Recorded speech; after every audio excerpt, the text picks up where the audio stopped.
O vídeo que você vai assistir pode ajudar muitas pessoas, mas isso depende de você. Compartilhe, nos ajude a evangelizar.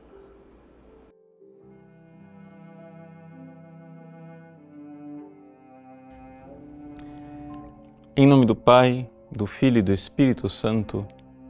Amém. Meus queridos irmãos, no Evangelho de hoje, Jesus está numa polêmica com os fariseus. Ele acaba de elogiar João Batista. Mas aqui aparece o contraste evidente entre a figura de Jesus e a de João Batista.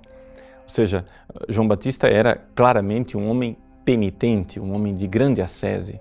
E Jesus parece levar uma vida normal. Não é? Vocês se lembram do Evangelho, alguns dias atrás, em que as pessoas admiradas de verem que os discípulos de Jesus nem sequer faziam jejum. Então, aqui esse contraste em que João Batista é chamado de endemoniado, por quê? Porque ele fazia jejum. E Jesus é chamado de glutão e beberrão, exatamente porque não faz jejum. E Jesus então diz, olha, vocês estão parecendo crianças birrentas, né? Essas crianças mimadas que dizem, não quero brincar, né? Não adianta você querer contentar quem está fechado no seu próprio egoísmo. E aqui nós vemos um grande mistério, não é? No processo de conversão. Existem pessoas que já tomaram a sua posição. Elas já tomaram uma posição de rejeição da verdade de Deus, não importa que argumento você apresente. Você tenta argumentar por um lado, elas rebatem. Quando você tenta argumentar por outro lado, aqueles princípios que antes elas não aceitavam, elas usam para derrubar o seu segundo argumento.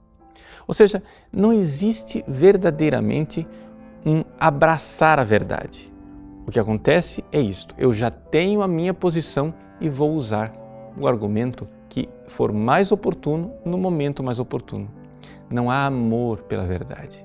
Ora, nós sabemos que se você quer ser uma pessoa sábia, como Jesus diz aqui no Evangelho, que a sabedoria é reconhecida por todos os seus filhos, se você quer ser sábio, você precisa, em primeiro lugar, estar disposto a inclinar a cabeça e obedecer à verdade quando ela se apresenta. E a verdade, no mais das vezes, não é agradável. Ela é, às vezes, dolorosa, sim. As pessoas não querem a verdade porque a verdade exige mudança.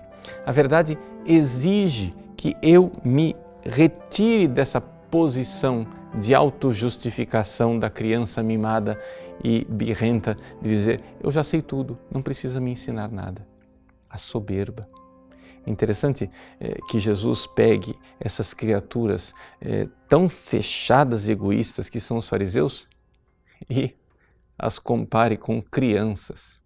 Não aquelas crianças que com o seu coração puro e simples entrarão no reino dos céus, mas crianças enquanto se mostra que na própria natureza humana decaída pelo pecado original já encontra ali, desde pequenino, uma raiz que diz, eu quero ser Deus.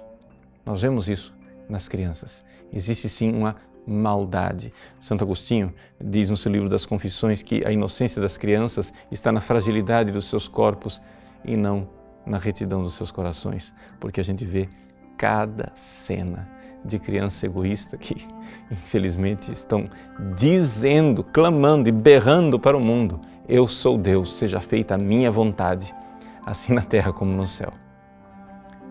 Pois bem, uma coisa é ser Deus sábio. O Deus sábio, ele faz a verdade. Veja, quando Deus pensa uma coisa, aquela coisa ela já é realidade. Então, o pensamento de Deus faz a verdade. O que Deus pensa é a verdade. Então, para Deus, o que é uma coisa verdadeira? Uma coisa verdadeira é quando a criatura está adequada ao pensamento de Deus. O que é um homem verdadeiro? É quando eu mudo a minha vida para me adequar ao projeto que Deus tem de mim. Mas um homem sábio é o contrário. O homem sábio, ele tem que mudar o seu pensamento e se adequar à realidade. Então você vê claramente que as pessoas ficam brincando de Deus. O mundo moderno, o mundo atual, o homem acha que ele é Deus e que o que ele pensa é a verdade, e se o mundo não se adequa ao meu pensamento, pior para o mundo, eu vou destruí-lo para que ele seja igual ao que eu penso. Mas é exatamente o contrário. Você não é Deus. Não fique seduzido por aquela voz da serpente que diz: sereis como deuses. Desce, desce. Vai, seja menos soberbo. Se abra para a verdade daquilo que Deus pensa, daquilo que Deus planeja, aquilo que Deus quer. E se você se inclinar adorando a sabedoria eterna de Deus, você será um homem sábio. Deus abençoe você. Em nome do Pai, do Filho e do Espírito Santo. Amém.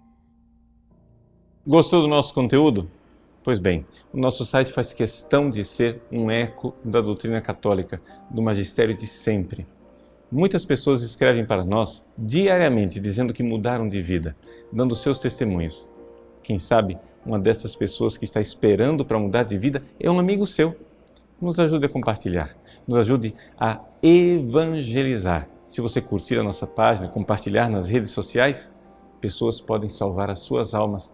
Deus usa instrumentos tão simples para transformar os corações.